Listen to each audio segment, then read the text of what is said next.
Sino pa pala dito ang espiritista mula nung anak? Yan ang tanong ko. Yan. Yan, congratulations, hermanos, hermanas. Sino dito ngayon ang nag-espiritista dahil nagkasakit? Yan, marami din. Sinong nag-espiritista dahil pinilit ng kanyang nanay at tatay na espiritista? Okay. Sinong espiritista dahil kayo ay kailangan mag-espiritista kasi kung hindi kayo mabibigyan ng mga baon. Mamaya, ako hermanos, hermanas, naiiba. Hindi po ako pinanganak na espiritista agad. Hindi po magulang ko rin espiritista, hindi po. Kundi ang magulang ko nagkasakit ng goiter, inoperahan, ni Hermano Terte, gumaling, nag-espiritista. Ako, bakit ako nag-espiritista? 1981, sumasama ako dahil nakikita ko yung mga foreign din namin na mga membro noon na pag pumupunta ang mga kabataan sa sentro ng Papa Merienda, nagbibigay ng chocolate. Kaya ako minsan sumasama sa mama ko, sa nanay ko pala. Pero, hermanos, hermanas, 1983, nung ako na po ay graduate. So, 40 years na pala ako, no?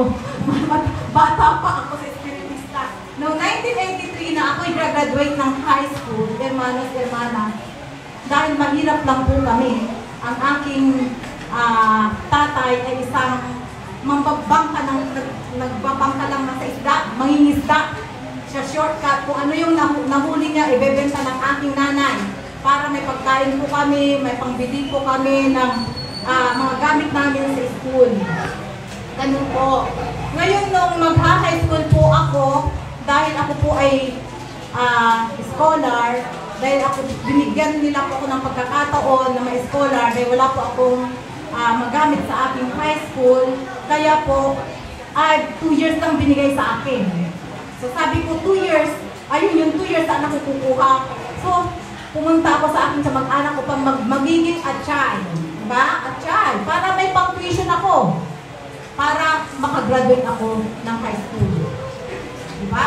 So, nung mag-graduate ako ng high school, sabi ko, maging spiritista na ako, pero may hihilingin ako sa Diyos. Ay, hindi ako makakapag-aral. Sabi ko ng nanay ko talaga, hindi ka na makakapag-aral. Magkatulong ka na lang. Kung mag-asawa ka na lang. Ang sabi ko, mag-i-spiritista ako, pero hihilingin ko sa Diyos.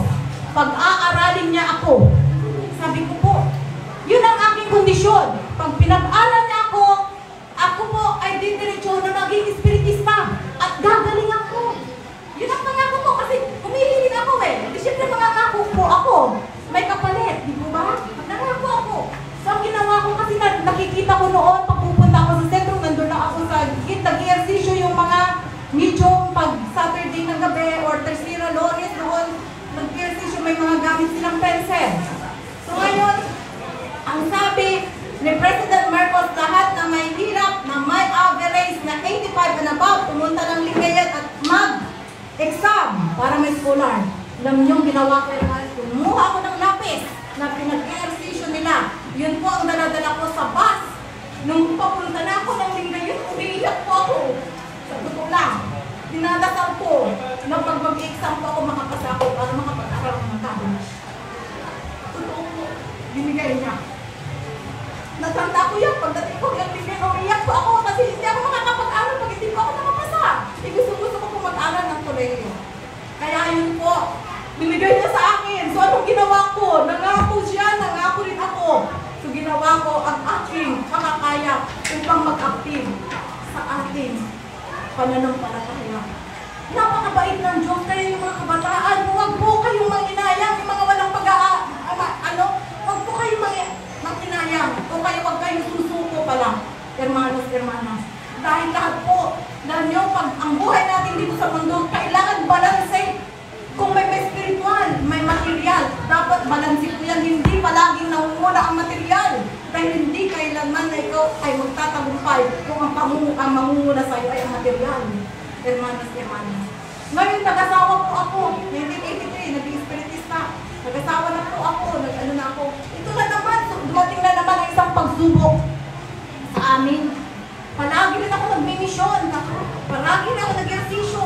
Nabigyan nga ako ng biyaya na ako'y maging medium ng banal na espiritu. Lahat ng mga bundok, inakyat ko. Na kung minsan, bababa kami, nagpadalos-dos kami dyan, hindi na kami naglalakad. Lahat ng mga matataas na sentro pinuntahan ko. Pero dumating ang pagsubok, ang aking asawa ay nagkaroon siya ng kidney. Kailangang ipa-laser. Wala kaming pera. Dahil ang sahod niya noon bilang military ay 1,500 pesos. 3 ang aming anak. Paano po ako kukuha ng 150,000 na pangkopera sa kanya? Sabi ko sa Diyos, binigyan mo ako ng biyaya yung iba. Sa pamamagitan ng paglihas ko lang, nagagamot sila. Isang bata na nagre-regla sa subol na Espiritu Santo kung nandito sila. Dahil doon po ako unang-unang nanggaling. Bagong panganak na sanggol, ilang buwan lang siya. Siya po ay naniregla. Ipinatong ko lang ang aking kamay. Huminto ang kanyang pagre-regla. Nagtaka po sila at napanaginipan daw nila si Hermana Connie, maraming ginagamot sa Cebu. Sabi ko kung gano'n, O Diyos, ngayon dumating sa aking pamilya. Kung nagagamot ko ang ibang tao, gamutin mo rin ang aking pamilya. Sabi ko. Kaya sabi ko kay lakay ko, wala tayong siya, 60 po. Ang alam lang bahay namin noon, yung sa, ano ba yun, yung story, ang aming hangganan, mag-asawa noon yung kawayan, na 7 baitang, tapos yung mga yung anak ko pang si Lawrence, kung gano'n, nahulog pa sa Eredoro. Ang dami ko po natin totoo. Dahil hindi na itali ko kaya, luma na yung namin, dingding namin siguro. Nakaano si ang asawa ko na sa papa, nagsiksik ko. Sabi na, sakit ng tiyan ko, kailangan ko, kaya gano'n. Ako sabi ko gano'n, Diyos ko, ito na naman, wish ko lang. Kung ako'y binihiyaan ko talaga na makagamot, pamilya ko rin. Ang bigyan mo upang magamot. Kami po ay nagdasal, sabi ko, asawa, magdasal tayo, dyan ka, ipapatong ko ang kamay ko sa'yo. Pero bago ako ipatong yan, kakanta muna tayong dalawa. Alam niyo yung kanta na pinamana sa akin na Hermana Toriang doon sa Region 1, yung Apo, Dengue na, ay, tandang-tanda ko yan. Agasa. Sabi niya, gano'n, sino nakakalam noon? Ganda noon, nakanta. So, kung sabi ko, nagdasal ako, sige, humiga ka, kakanta tayo, at mananalangin ako, at ilalagay ko yung kamay mo. Tumiyak po kami na nagdadasal, umiyak kami. Hanggang nakita niya daw na para siyang binalot na kuryente. Tapos, mga ilang minuto, naku, wala ko daw yung sakit. Parang nag-artista. Doon po ako umiyak. At yan, sinulakay ko kahit na kami ng dalawa ngayon ang naiiwan na espektista sa bahay. Dahil wala nga yung anak ko na hiniling ko na siya rin at sana ang magiging dahil nasa kabilang bansa. Hermanas. Kami po ay nagsadyado. Nagtitis dahil may pangako po ako sa Diyos. Na dapat yun ay yung tuparin. Kasi sabi nga sa yung espiritista, no retreat, no surrender, di po ba? Walang retirement. Sa buhay na ito, ang pagre-retire lang natin kung nasa 6 feet below the ground na po tayo. Kaya lahat ng mga bagay na pagsubok, ng mga dinadanas ng bawat isa sa atin, sabi nga ng ating Panginoon ay para lang yan buhay. Na pagsubok lang yan, tawanan lang po natin yan. Dahil yan po ay lilipas. Sabi nga niya, gaya ngayon, marubutin tayo, lilipas. Kaya tayo ay magpakatatag sa ating pananampalataya. Sabi nga ni Hermana kanina, ako inspired dahil totoo po yung sinabi niya. Totoo dahil yan ay isang prediksyon. Ibig sabihin ng prediksyon, ang propeta pwedeng natin mabago sa pamamagitan ng prayers. But the prediction, hindi po natin dahil may contact report po yan na nakasaad sa buong mundo na hindi dapat yan mabalin. Kaya tayo po ay maganda.